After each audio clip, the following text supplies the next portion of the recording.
Hello, class. Welcome to our first flipped classroom. We will have a series of flipped classes over the next few weeks, all the way towards the end of the year.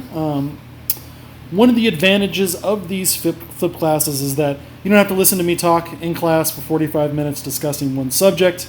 You can sit at home in the comfort of your own couch, listen to this lecture, get all the content, prepare yourself for class with this upcoming activity that we're going to be doing, and at the same time,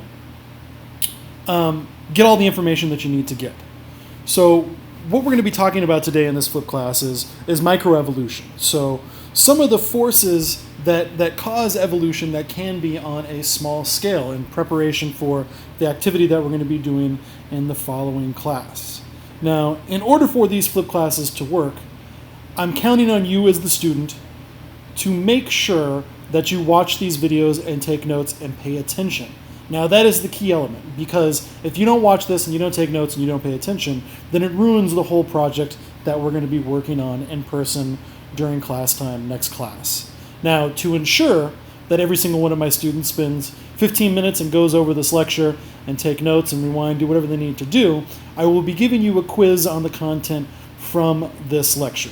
So make sure you go over the information, take notes. It will be an open note quiz, so you'll be able to just get it very simple questions and then answer those questions from the notes that you have taken. So here we are, Lecture 5, Microevolution. So what are we going to be looking at? Well, we're going to look at how hidden variation allows species to change. Now, a classic example of this are all the different dog breeds that exist today. Now, you guys know that I talk a lot about dogs because I love them, and what we've been doing is artificially selecting for traits for the last 32,000 years, making all the different type of dog breeds that we have. How we're able to do this is because that hidden variation allows this species, this original wolf ancestor, to change into all the beautiful species that we have today. So there are new combinations that extend the range of variation. So this is all new material for natural selection to act upon. Now, we've been talking about this process of natural selection being the process by which species evolve.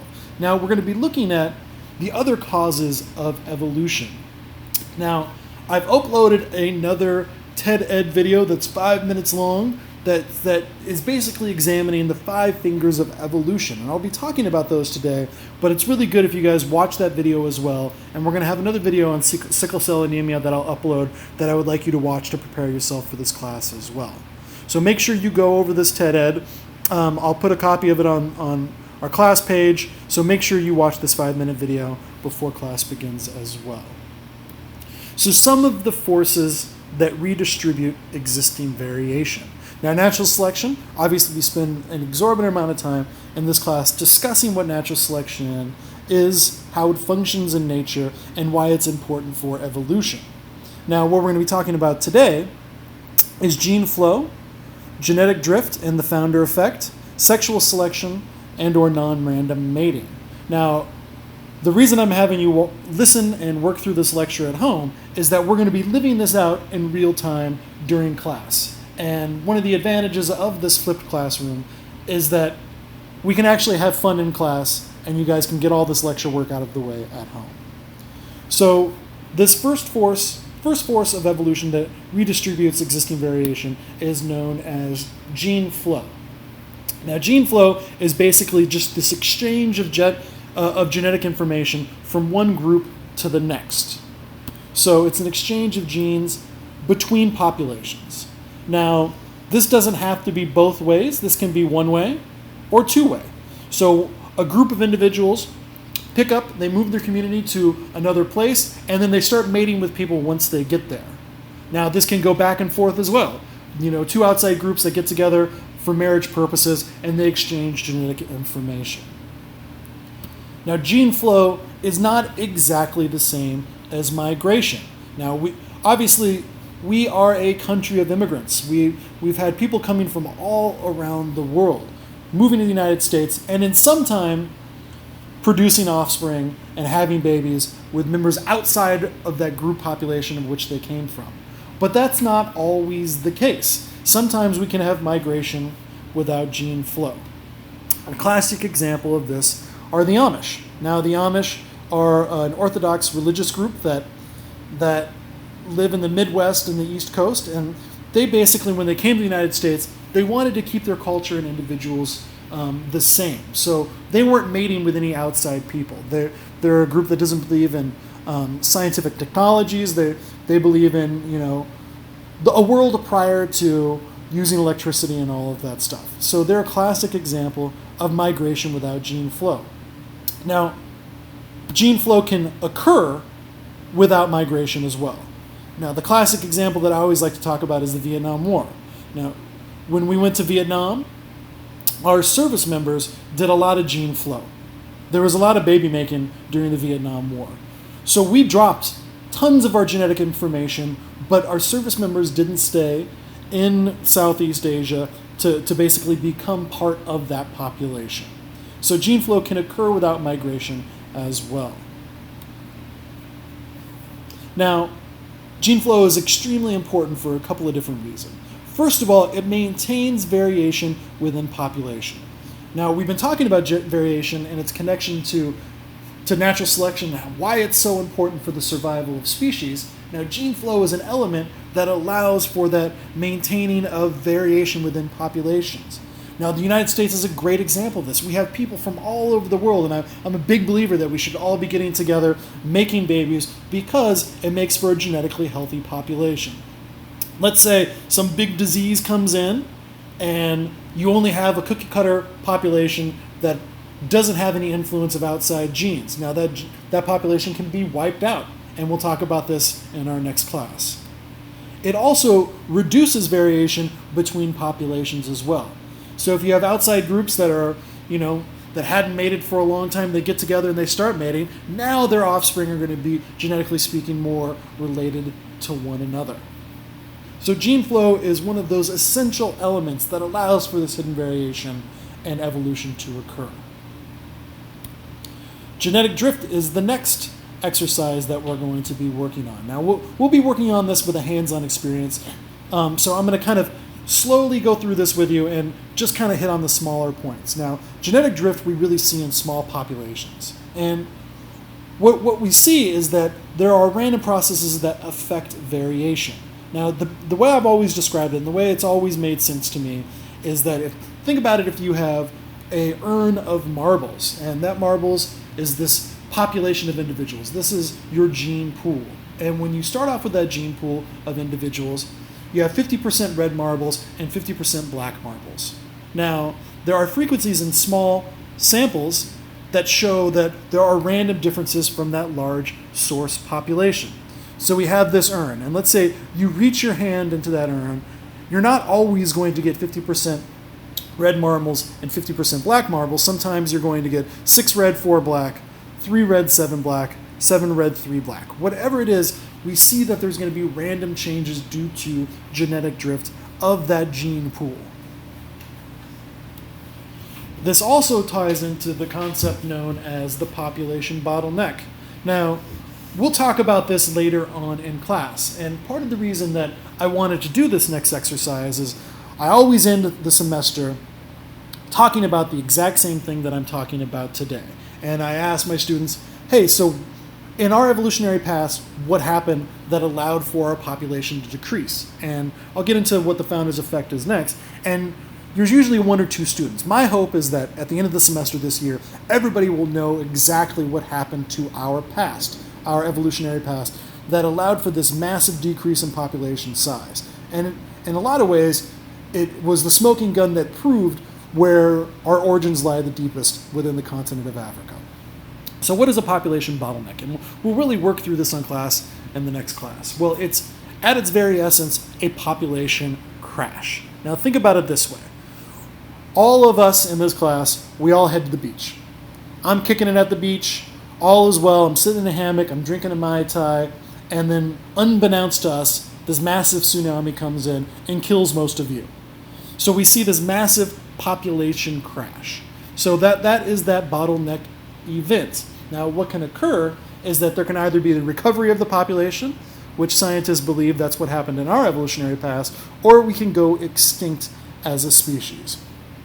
Now, why this bottleneck event is so interesting is that it reduces the genetic variability of that population.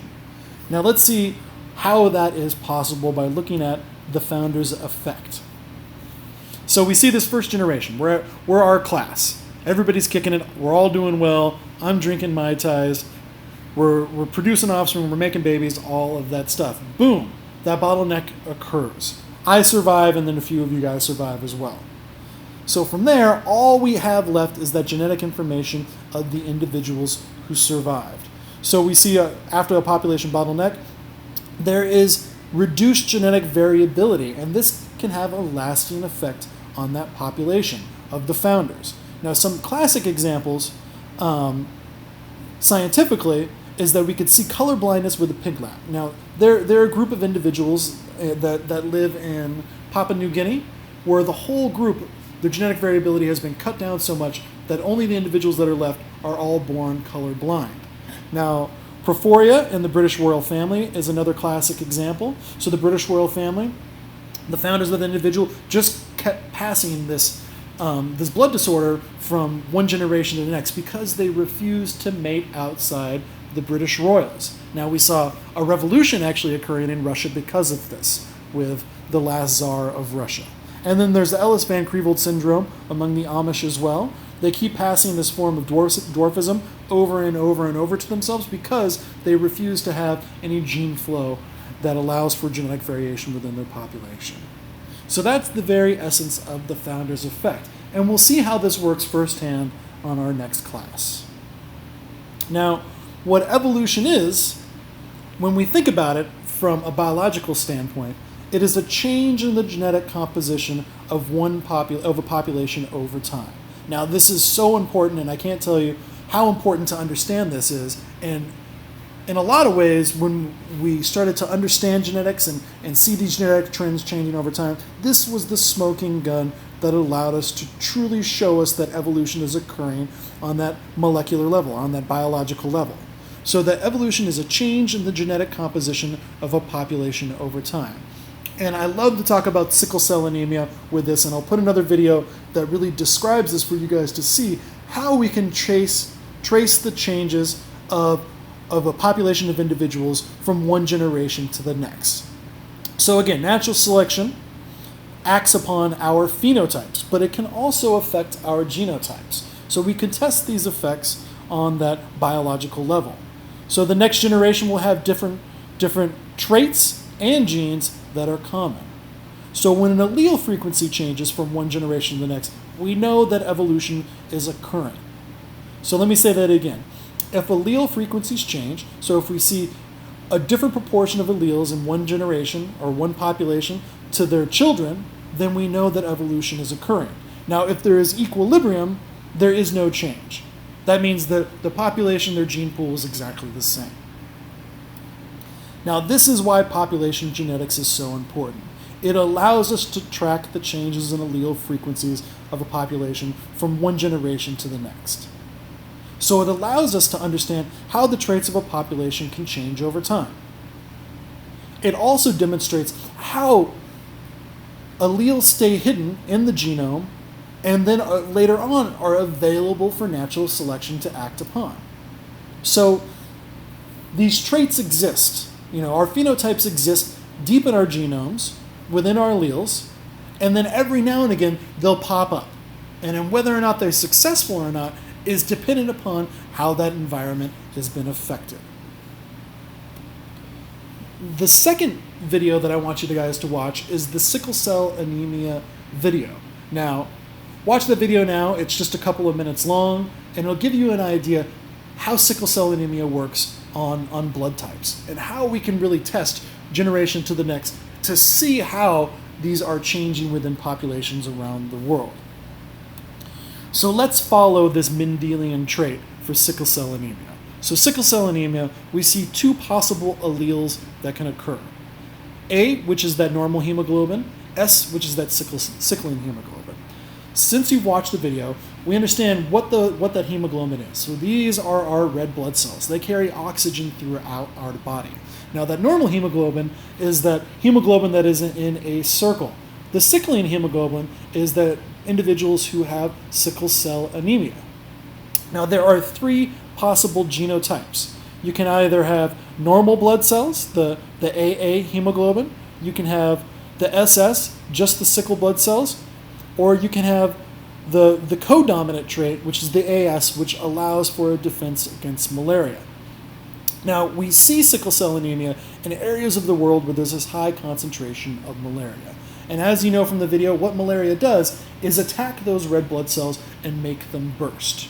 Now, what's so interesting about this random mutation of sickle cell anemia is that malaria is unable to attack the sickling hemoglobin. So let's say you have normal blood cells and you live in an area with a high concentration of malaria. It's more than possible that you're going to contract malaria, and it's going to be hard for you to pass on that genetic trait to your offspring. Now, if you just have the sickling hemoglobin, now the reason that this is difficult as well is that individuals who get worked up and get exercise with that sickling hemoglobin, it actually blocks up in your arteries and doesn't allow for blood flow throughout your body. Now, this is extremely dangerous. It can lead to a lot of pain and discomfort and death in cases as well. Now, the ideal form is this AS, which allows for defense against malaria because you have that sickling hemoglobin, as well as that normal hemoglobin that allows for regular blood flow. So if evolution is working, we can see from one generation to the next how this has changed. So there is going to be a selection for that AS genotype. So AS people will have an advantage in an area with a high concentration of malaria. So that S allele is favored as part of that heterozygous, despite the SS disease and death. So they've been tracking populations of individuals. So we see this one original population. We see a small concentration of just the SS phenotype or genotype. We see a high concentration of the AS, and then the majority of the concentration with the people with the normal hemoglobin. Now, from the next generation, we see the SS growing, but we see that AS growing as well. So there are more people with this natural defense to malaria. And then from there, we see the AS almost taking over half with the AA and then the SS. Now, what are some of the things that are not good products of evolution? So I always like to tell my students, because this is a common misconception, that we're evolving to this great creature, that we're this apex creature, and that evolution has led us to the number one species. That is not true. So natural selection is never guaranteed to produce perfect adaptations. And think about this. Why is that true? How is that possible? Well, the simple answer is that we never can predict what the environment is going to do. There are always environmental changes going on, and then how is natural selection supposed to predict these environmental changes? Well, it doesn't have foresight. So natural selection only acts upon existing traits. It doesn't have that foresight to be able to predict what is going on in our environment because it is a constant change. And then we also see that traits can arise via mutation and chance. So some of the limits to natural selection, one classic example is disequilibrium. And this is something that I struggle with my whole life because, as you well know at this point, I'm a glutton. All I want to do is eat crap all the time. I look at this burger on the screen, and I want to shove that burger in my face and then follow it by the sundae. So if an environment changes, the population will not be perfectly suited for that survival in the environment. So we see this in our society today. Now, in humans, we've evolved to crave nutrients like fat, salt, and sugar because these things were so rare in our evolutionary past. We didn't have tons of fat and salt and sugar because we're out there as hunters and gatherers searching for these things all the day. So we had this internal desire to always crave this crap. So the selection favored strong preferences. Now that these things are no longer rare, we can make this in abundance because of the Green Revolution and all these terrible foods. I can go to McDonald's and get all the calories I need for $5, and they're still delicious. So this has led us to a state of disequilibrium. That's why we see high rates of diabetes, obesity, and all of that stuff. Natural selection is also limited by the laws of physics and chemistry. So some designs may be physically impossible, so they go against the laws of physics. That's why elephants can't fly. They are unable to propel themselves off the earth to fly. And then also, male mammals cannot lactate. That goes against our chemistry. So there are always going to be limits to natural selection as well, the other laws of science that connect.